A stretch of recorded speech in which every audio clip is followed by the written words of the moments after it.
Le premier livre de Samuel, chapitre 9. Il y avait un homme de Benjamin nommé Kis, fils d'Abiel, fils de Tseror, fils de Bécorat, fils d'Apiac, fils d'un Benjamite. C'était un homme fort et vaillant. Il avait un fils du nom de Saül, jeune et beau, plus beau qu'aucun des enfants d'Israël, et les dépassant tous de la tête. Les ânesse de Kis, père de Saül, s'égarèrent. Et Kis dit à Saül, son fils, « Prends avec toi l'un des serviteurs, lève-toi, va et cherche les ânesses. » Il passa par la montagne d'Éphraïm et traversa le pays de Shalisha sans les trouver. Ils passèrent par le pays de Shaalim et elles n'y étaient pas. Ils parcoururent le pays de Benjamin et ils ne les trouvèrent pas. Ils étaient arrivés dans le pays de Tsuf, lorsque Saül dit à son serviteur qui l'accompagnait, « Viens, retournons, de peur que mon père, oubliant les ânesses, ne soit en peine de nous. »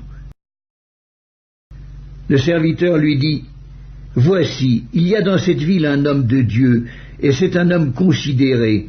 Tout ce qu'il dit ne manque pas d'arriver. Allons-y donc, peut-être nous fera-t-il connaître le chemin que nous devons prendre. » Saül dit à son serviteur, « Mais si nous y allons, que porterons-nous à l'homme de Dieu? Car il n'y a plus de provisions dans nos sacs, et nous n'avons aucun présent à offrir à l'homme de Dieu. Qu'est-ce que nous avons ?» Le serviteur reprit la parole et dit à Saül, « Voici, j'ai sur moi le quart d'un sicle d'argent. Je le donnerai à l'homme de Dieu, et il nous indiquera notre chemin. » Autrefois, en Israël, quand on allait consulter Dieu, on disait « Venez et allons au voyant », car celui qu'on appelle aujourd'hui le prophète s'appelait autrefois le voyant. Saül dit à son serviteur « Tu as raison, viens, allons. » Et ils se rendirent à la ville où était l'homme de Dieu. Comme ils montaient à la ville, ils rencontrèrent des jeunes filles sorties pour puiser de l'eau, et ils leur dirent « Le voyant est-il ici ?» Elles leur répondirent en disant « Oui, il est devant toi, mais va promptement, car aujourd'hui il est venu à la ville parce qu'il y a un sacrifice pour le peuple sur le haut lieu. » Quand vous serez entrés dans la ville, vous le trouverez avant qu'il monte au haut lieu pour manger, car le peuple ne mangera point qu'il ne soit arrivé, parce qu'il doit bénir le sacrifice. Après quoi les conviés mangeront. Montez donc, car maintenant vous le trouverez. Et ils montèrent à la ville. Ils étaient arrivés au milieu de la ville quand ils furent rencontrés par Samuel, qui sortait pour monter au haut lieu.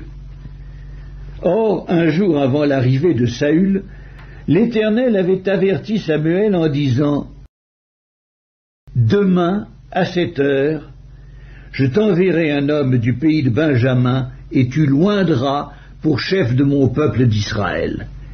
Il sauvera mon peuple de la main des Philistins, car j'ai regardé mon peuple, parce que son cri est venu jusqu'à moi. » Lorsque Samuel eut aperçu Saül, l'Éternel lui dit « Voici l'homme dont j'ai parlé. C'est lui qui régnera sur mon peuple. » Saül s'approcha de Samuel au milieu de la porte et dit, « Indique-moi, je te prie, où est la maison du voyant? » Samuel répondit à Saül, « C'est moi qui suis le voyant. Monte devant moi au haut lieu, et vous mangerez aujourd'hui avec moi. Je te laisserai partir demain, et je te dirai tout ce qui se passe dans ton cœur.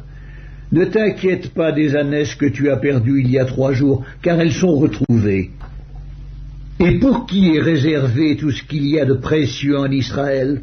N'est-ce pas pour toi et pour toute la maison de ton père? » Saül répondit, « Ne suis-je pas benjamite de l'une des plus petites tribus d'Israël? Et ma famille n'est-elle pas la moindre de toutes les familles de la tribu de Benjamin? Pourquoi donc me parles-tu de la sorte? » Samuel prit Saül et son serviteur, les fit entrer dans la salle et leur donna une place à la tête des conviés, qui étaient environ 30 hommes. Samuel dit au cuisinier, « Sers la portion que je t'ai donnée en te disant, mets-la à part. » Le cuisinier donna l'épaule et ce qui l'entoure, et il la servit à Saül. Et Samuel dit, « Voici ce qui a été réservé, mets-le devant toi et mange, car on l'a gardé pour toi lorsque j'ai convié le peuple. » Ainsi Saül mangea avec Samuel ce jour-là. Ils descendirent du haut lieu à la ville, et Samuel s'entretint avec Saül sur le toit. Puis ils se levèrent de bon matin, et dès l'aurore, Samuel appela Saül sur le toit, et dit, « Viens, et je te laisserai partir. » Saül se leva, et ils sortirent tous deux, lui et Samuel. Quand ils furent descendus à l'extrémité de la ville, Samuel dit à Saül, « Dis à ton serviteur de passer devant nous. » Et le serviteur passa devant. « Arrête-toi maintenant, reprit Samuel, et je te ferai entendre la parole de Dieu. »